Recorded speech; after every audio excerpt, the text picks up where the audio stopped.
结婚12年，我收入千万的老公爱上了公司新来的前台。他年近40，没有我漂亮，没有我身材好，却在短短半年给我老公提供了巨大的精神价值。宋月疲惫地跟我说，离婚的话，房子车子都给你。沈之瑜，你能不能放过我？我垂眸，淡声道，好。随后我买了一本日历，在上面画了个圈。离婚倒计时30天。我把离婚协议推到宋月面前时，离他和我说出轨离婚刚过去40分钟。按照要求，房子车子孩子全归我。他一次性给我2000万的赔偿和抚养费。之后我和孩子不会再打扰他。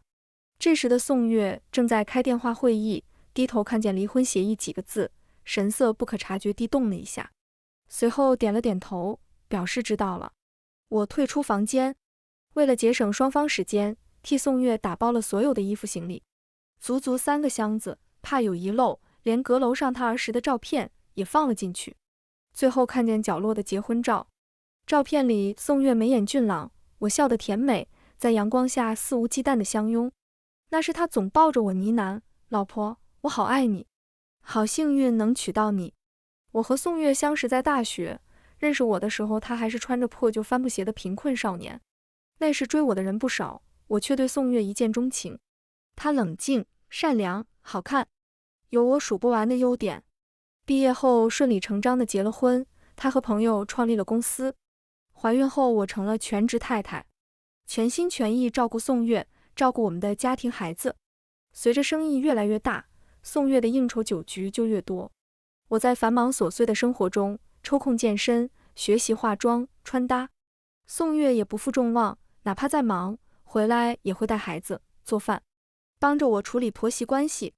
在外人眼里，我们是模范情侣、模范夫妻。不知从什么时候开始，宋月把会议挪到了晚上，有时候忙起来会通宵不回家。朋友还打趣我，别出事了，盯紧些。我嘴上说着不会，心里还是悬着。给宋月他们送过几次夜宵，没有异常，一群人开会，那个女人就这样在前台等着。她叫赵简，40来岁，不高，体型偏瘦，一头短发，看上去其貌不扬，说话声音有不同于样貌的温柔。她笑着和我打招呼。这么多年，我不是没有想过这一天，想过或许是公司漂亮的秘书，又或是朝气的大学生，再不然是合作雷厉风行的女老板。唯独漏了前台的她。听说她有过一段婚姻，男方出轨离婚，这是她离婚后的第一次工作，非常珍惜，会提前来公司，记下所有人的小习惯，时不时做些糕点。还有同事为了方便，和她订了午餐。我得知后，还和宋月说她不容易，让她多关照一下。宋月总是淡淡的，公司不是讲情的地方，已经劝过不要进行工作以外的交易。那时我还打趣说宋月这个老总没人情味，现在想来，怕是心疼赵简每天工作回去后还要给同事做外卖了。至于宋月为什么挑在今天说离婚，只是我早上给宿醉的她如常做了一碗醒酒汤。她看着面前的汤，叹了一口气，稍稍推远，沉默了很久，突然抬头看我，眼神疲惫，问我能不能离婚。她坦白，出轨已有半年，每次加班都会抽空去开房。我的心抖成了筛子，努力克制不让自己失控。问是谁？当他说出赵简的时候，我甚至怀疑自己听错了，一种无力感袭遍全身，又冷又凉。等宋月开完会出来，我已经吃完饭，收拾了厨房，坐在客厅追剧，像什么都没发生过一样。他转身去洗了澡，中途发现没有毛巾了，在卫生间下意识地喊我，老婆，我浴巾呢？我没回头，已经收到箱子里了，你不嫌弃的话先用我的，到时候我再丢掉。回应我的是久久的沉默声。宋月出来的时候，才发现玄关放着3个箱子。他在我对面坐下，用指尖推过来离婚协议。抚养费我可以先给1500万，剩下的按月支。我打断，不用了，一次性买断吧。我想他也不会希望你再和我联系。宋月的眼神透出不解，孩子不是你一个人的，我也有权利参与他的成长。我知道这件事是我的错，我愿意补偿，但你没必要拿孩子威胁。我暂停了电视剧，认真地看向宋月。出轨是你的错，你出补偿和抚养费合情合理，对比你的资产，我拿房子车子并不算多。儿子从小是我带大的，他是一个高敏感有需求的孩子，请问你在热恋之余有多少精力能带孩子？参与他的成长不只是钱，还有时间和陪伴。宋月被说得哑口无言，半晌开口，总之，我不会拿2000万买断我们的父子感情。我伸手翻开了离婚协议，2000万是赔偿和抚养费，如果你有另外的情感需要，可以给儿子转账，我会给他单独开卡。宋月忽然就笑了，沈之瑜，我从来不知道你这么爱钱，开口闭口都是钱。不然呢？爱你有用吗？宋月被噎得没再说话，他沉着脸利落地掏出笔，在离婚协议书上签了字，顺便约了我明天去民政局申请离婚。随后他打了司机的电话，我追完剧就去睡了。早上起来，宋月已经走了，儿子从房间跑了出来，抱住我，兴奋地和我说昨天晚上做了一个特别开心的梦。我听着他的分享，试探地告诉他，爸爸公司最近忙，可能会有很长一段时间要出差。儿子一反常态，不像平日那样念着要给宋月打电话问，爸爸，你到底什么时候回来？他哦了一声，抿了抿小嘴，没事，我有妈妈陪我就行了。我瞬间就忍不住了，泪水夺眶而出，借口去了卫生间整理。同意和宋月离婚，除了难过，最多的是对儿子的亏欠，不能让他在一个完整的家庭里长大。可我知道这份亏欠不是我造成的。早上把儿子送到学校，我和宋月去了民政局申请，冷静期30天，之后就可以领离婚证了。回车上后，我在日历上画了一个圈，记录下今天。离婚倒计时30天。我犹豫要不要现在把离婚的消息告诉父母。我从小在这座城市长大，亲戚朋友都在本市。父母是退休老师，只有我一个女儿。他们思想很开明，只是这2年父亲身体不太好。本来是想再等等。宋月每2天打来电话，他其实很少和我打电话，以往都是发微信，因为我随时都会回他，他觉得很方便。昨晚我已经把他的微信删了。我按了接通，宋月的声音没什么异样。之余，你妈妈刚给我打电话，说今晚煮了许多菜，让我们过去吃饭。我想你爸身体不好，离婚的事可以等他身体恢复后再告诉他，你看几点过去？还有下周日是你爸生日，还是我先陪你一起去吧？本还在犹豫的我，听到宋月的话，决定把这个消息告诉父母。我回了句不用了。宋月说，你没必要逞强，老人身体要紧。我单声，你真觉得在乎，就不会在这个时候出轨离婚了。我爸是身体不好，但精神着，我想他也不会希望我继续一段不忠的婚姻。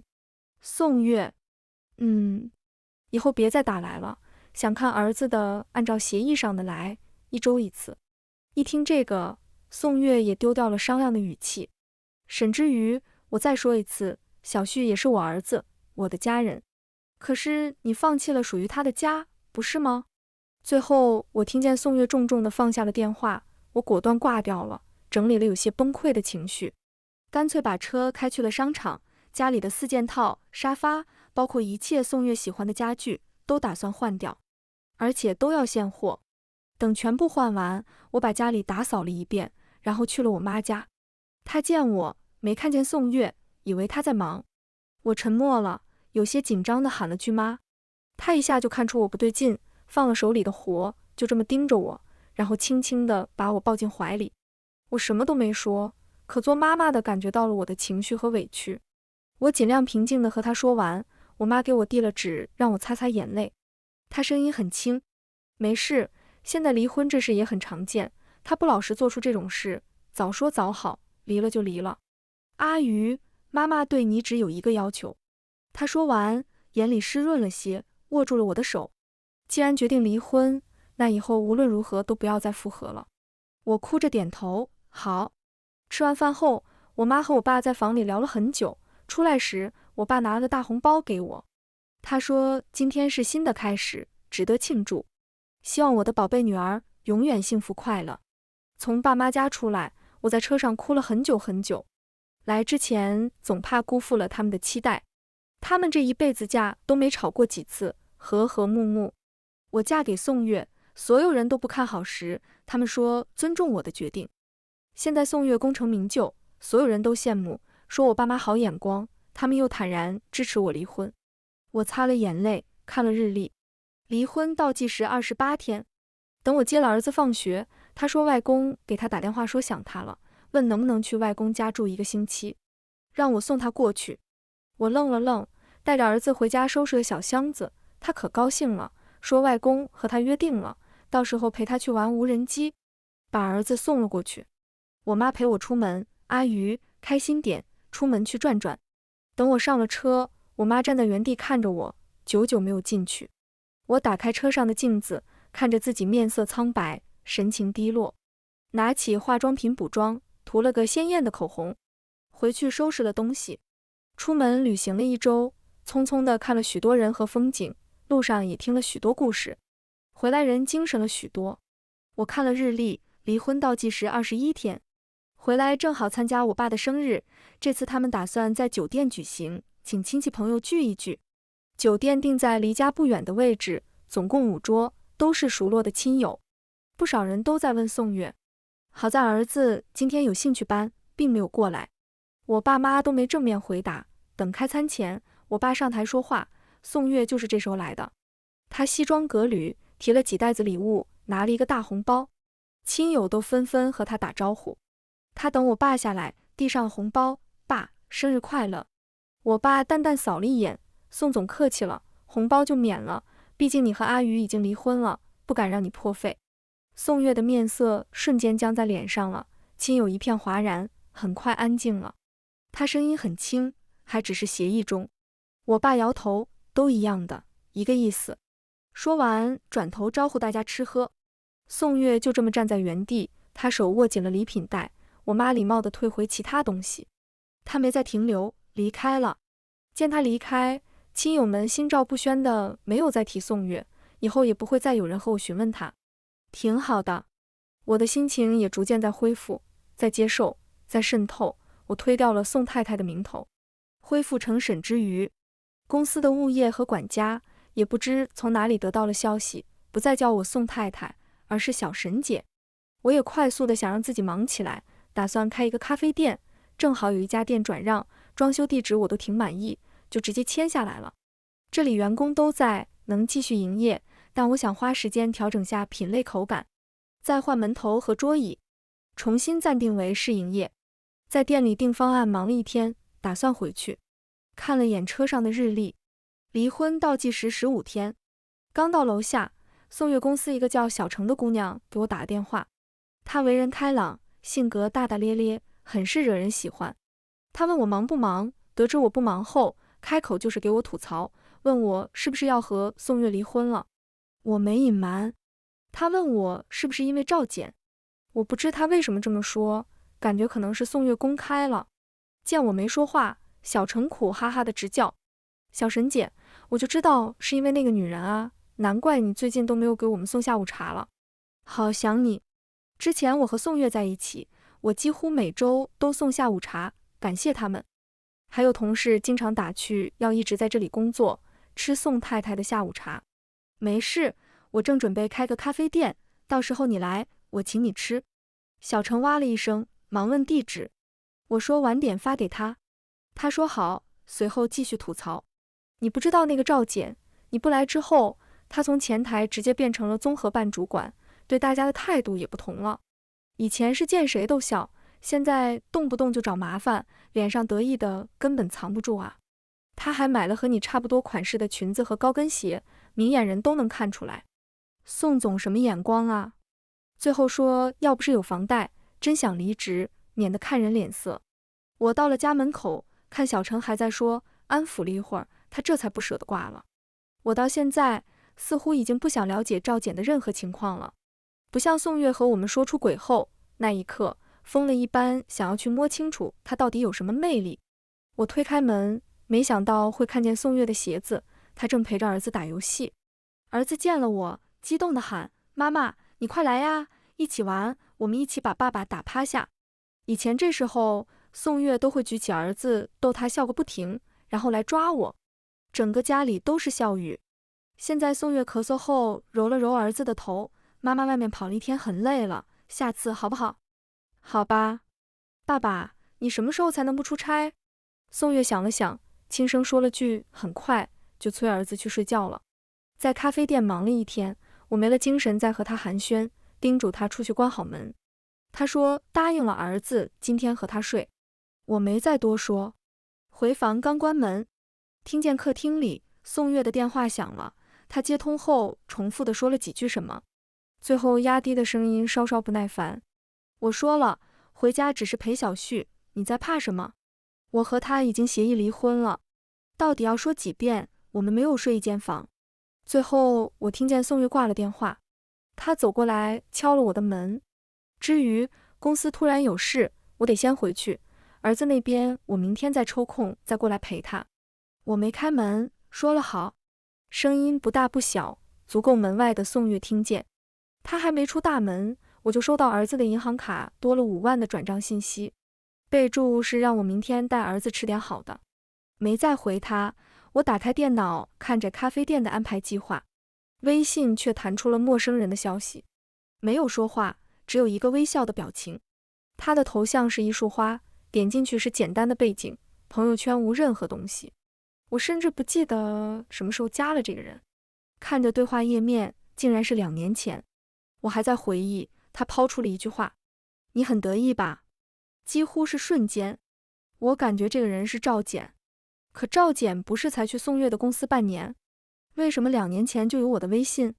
难道这个账号在暗地里偷偷看了我近2年的生活？我倒抽一口冷气，回了个问号。对方打字很快，无论你用什么办法留下他，我也能让他立刻过来。果然是他，赵简。意思是宋月2年前就认识赵简了，甚至更久。赵简发过来一张照片，我点开看见宋月光着上半身睡在酒店，胸口放了女人的手。照片右下角红色的日期写着2023年2月16日。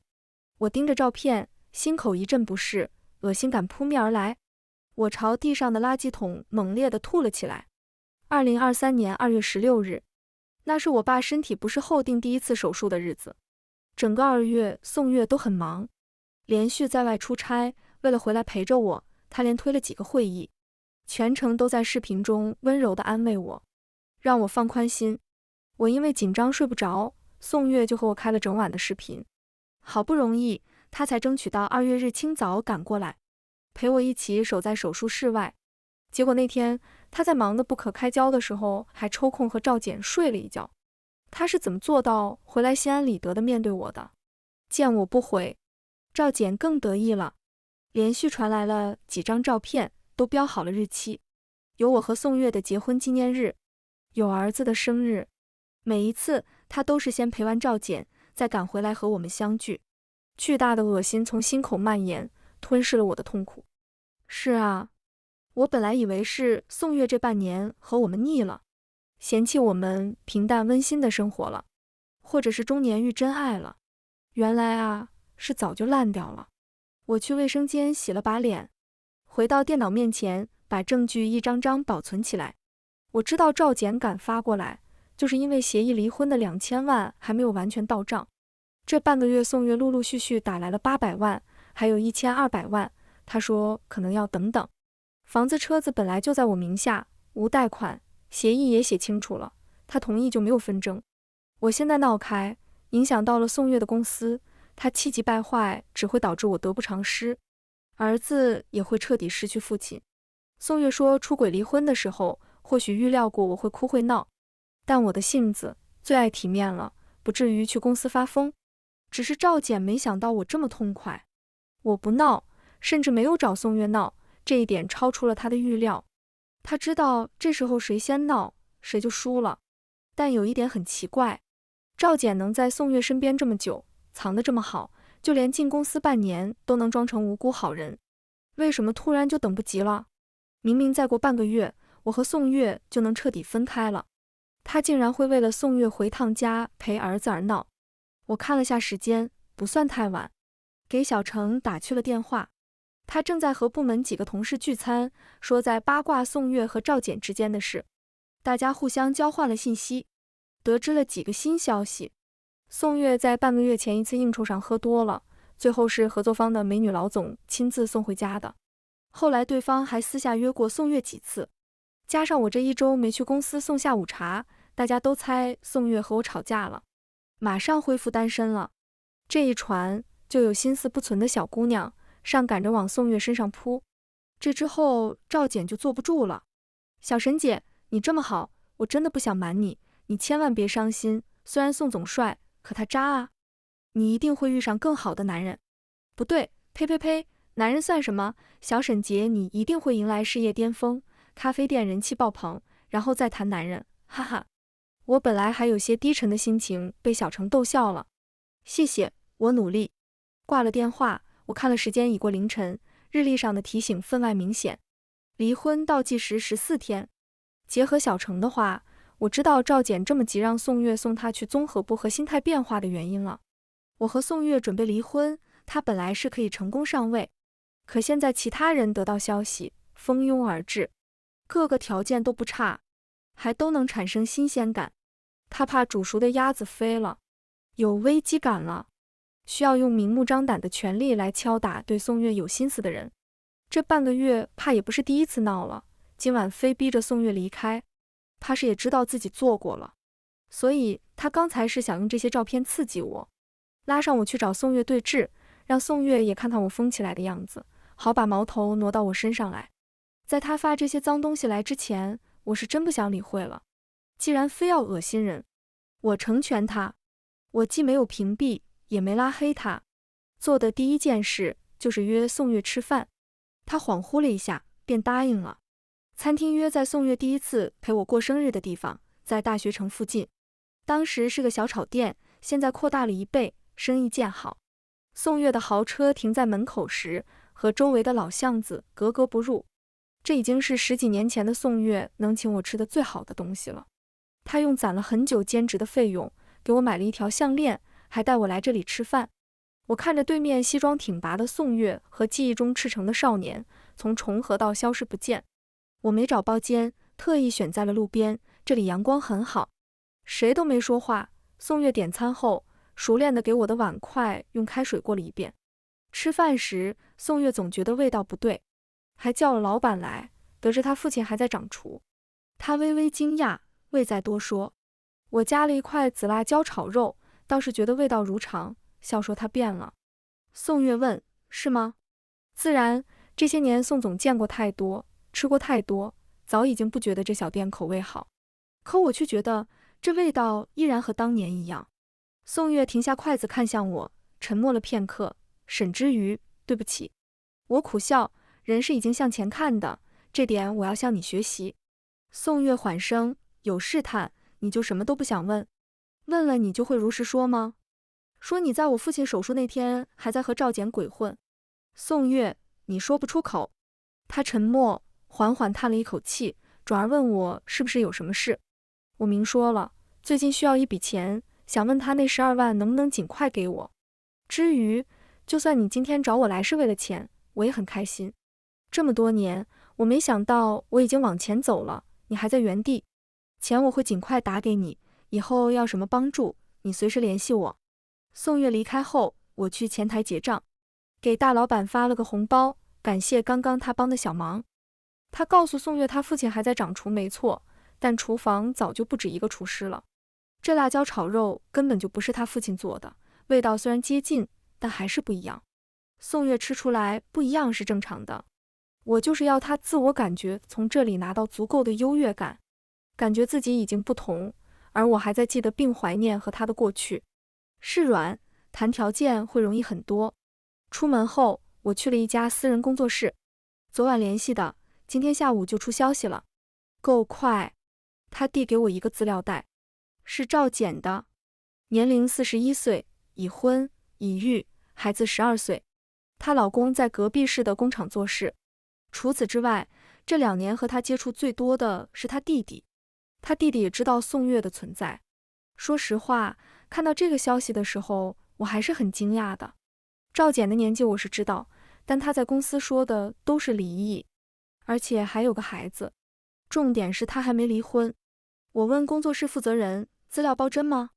他得意地朝我举了 OK 的手势。我做事您放心，只要您一个点头，我立刻可以帮您寄出去。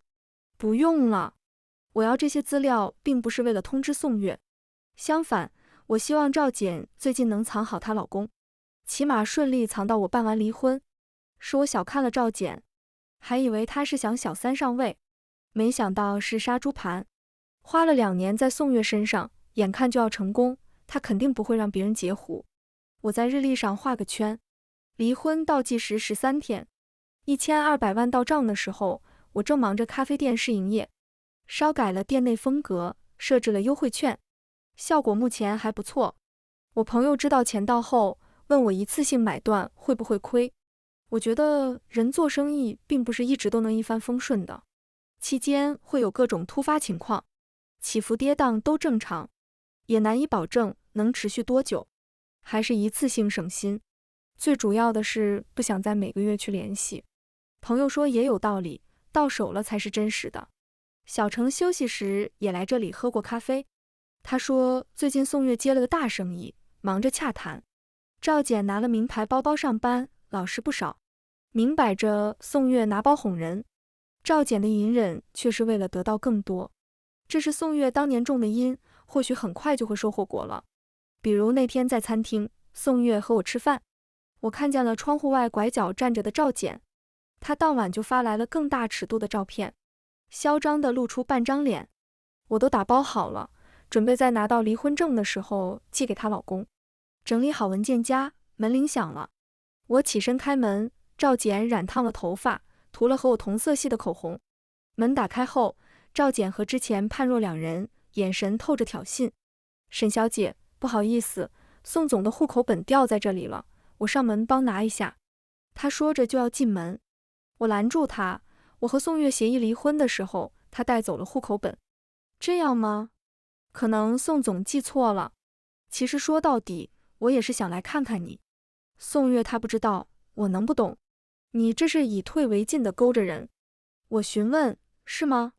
所以你以为在我朋友圈蹲了2年就足够了解我了？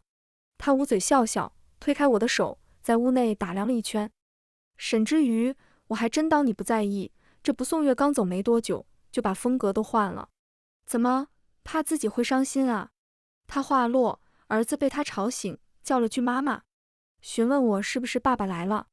赵简低低地笑了起来，小旭，我是赵阿姨，你爸爸在开会，今天不回来哦。明天啊，也不一定。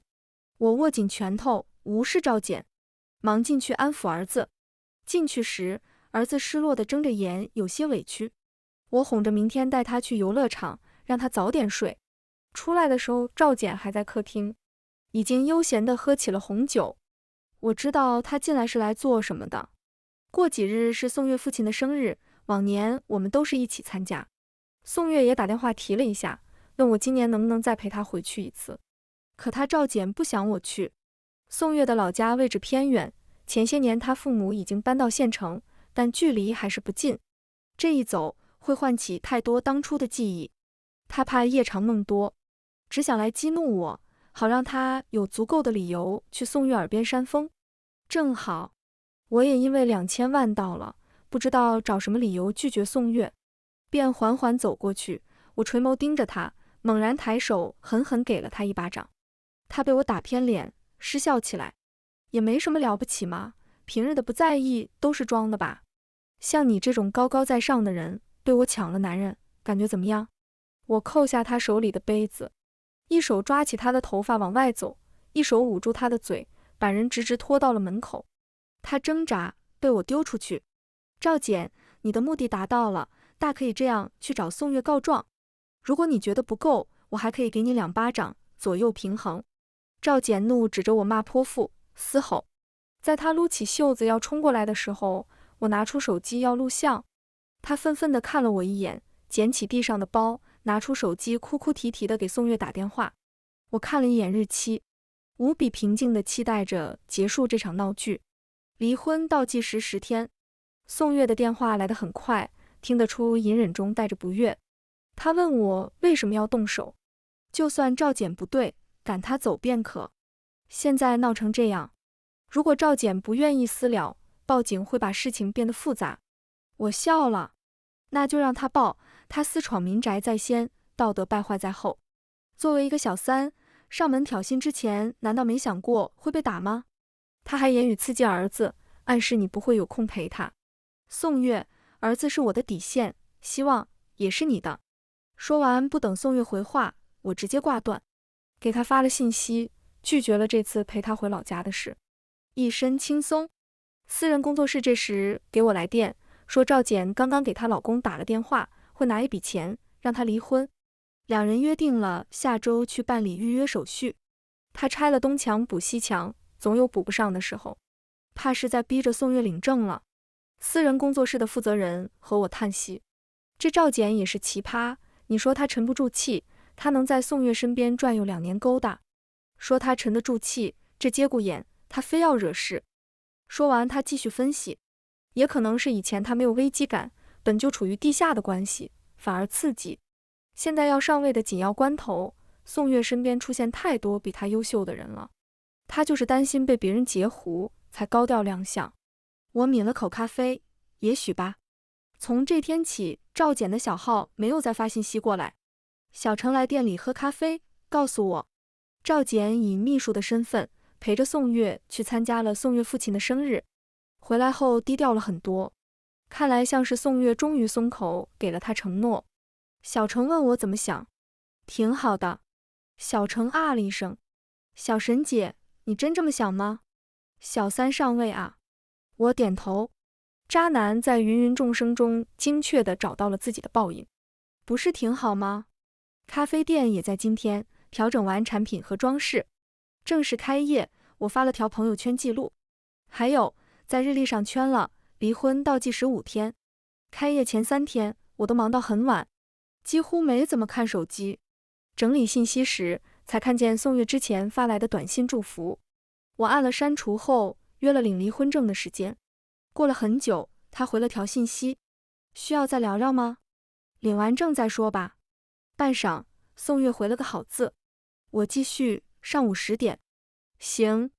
窗外夜色依旧，好像什么都没变，可房子里的装饰已经焕然一新了，是期待，也是心声。我把赵简给我的照片都装进了资料袋。离婚倒计时2天，领离婚证那天，我在门口等了半个小时，宋月匆匆而来，简单的寒暄，办理手续，领证。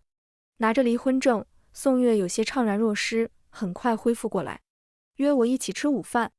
我还有事。说完，我没再看宋月，出了门，把赵简发给我的所有照片都寄给了她老公。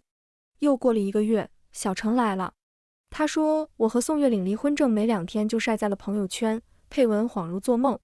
又过了2个月，小程买了一大堆零食来看我，他说本来准备离职，好用暴饮暴吃自我安慰，现在不用了，让我吃来开心开心。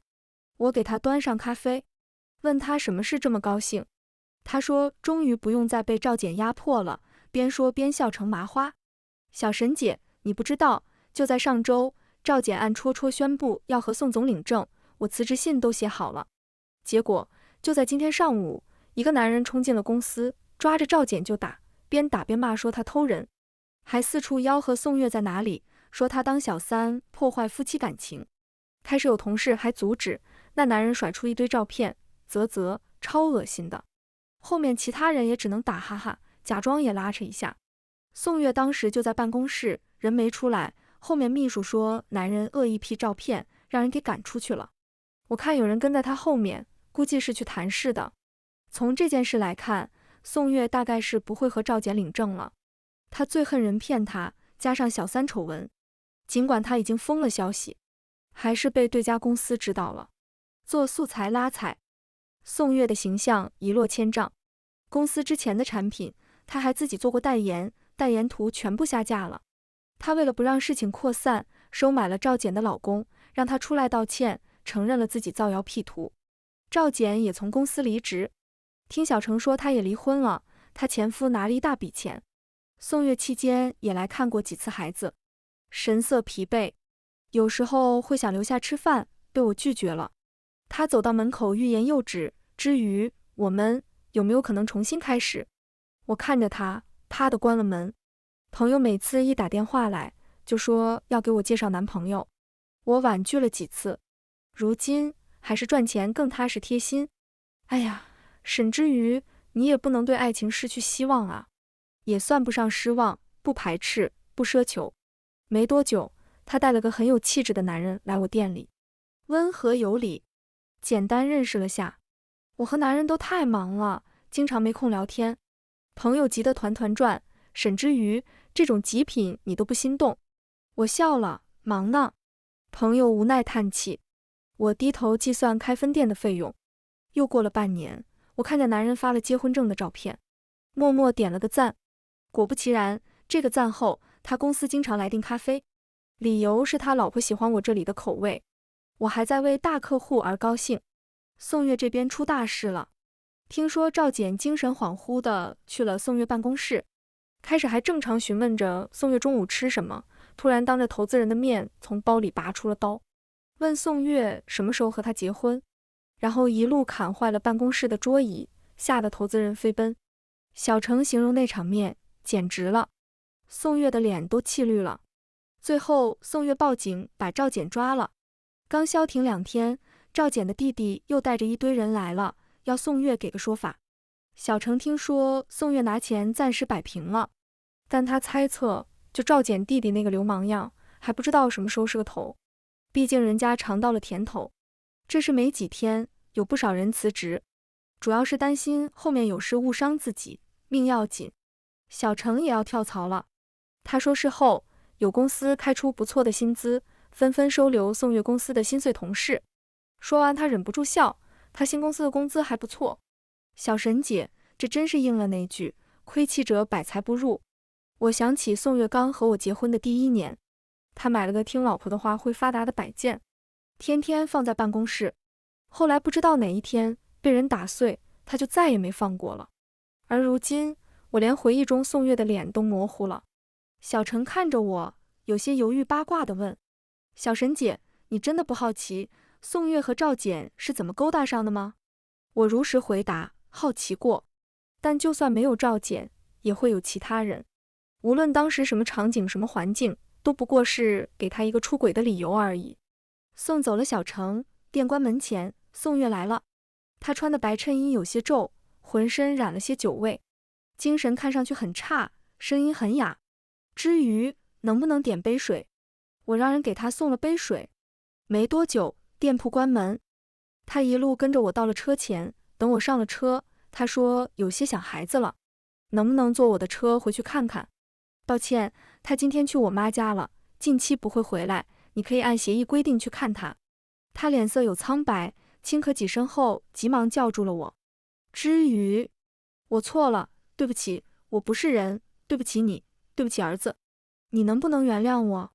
只要能重新开始，所有的资产都可以放在你名下。我朝着宋月摇头。他走上前来，抓住车门，喘起重重的粗气。我可以发誓，可以保证，再有下一次，我净身出户。当初我真的喝多了，一时情绪上头，觉得生活太清淡了。说离婚我也没想过你会直接答应，我想着你会怪我骂我，是我蠢，这么好的生活不知足。可我是真的爱你的，至于你要香。我打断，宋月，我还有很多事，没空陪你了。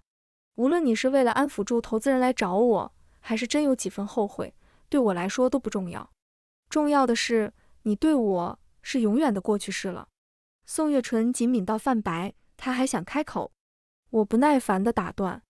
宋月，就到这儿吧，我再多说就不礼貌了。他突然急匆匆地掏出手机，朝我展示一个微博小号。沈之瑜，我知道你不会原谅我，但我向你发誓，我和赵简的第一次真的是意外。这是我的小号，记录了这么多年我们的生活，到后来出轨都在上面。他不停地说，一直在翻，晃动间能看到上面有他偷拍过我许多次的背影和表达缠绵的爱意的语句。直到他频繁地忙于工作，担心公司发展。我回过头不再去看他，准备开车。宋月忙把手机丢进车里。到家后，我随手丢下他的手机去洗漱。出来时看见宋月的手机还亮着，应该是设置了不锁屏。我盯着屏幕，伸手直直掐灭了，把手机丢进了垃圾桶，坐下在电脑旁规划咖啡分店的位置。至于我和宋月，只愿以后不见不念，不与他浪费时间。这个故事到这里就结束了，感谢您的收看。如果您喜欢这个视频，就给我点赞订阅一下吧。衷心祝您吉祥如意，万事顺心。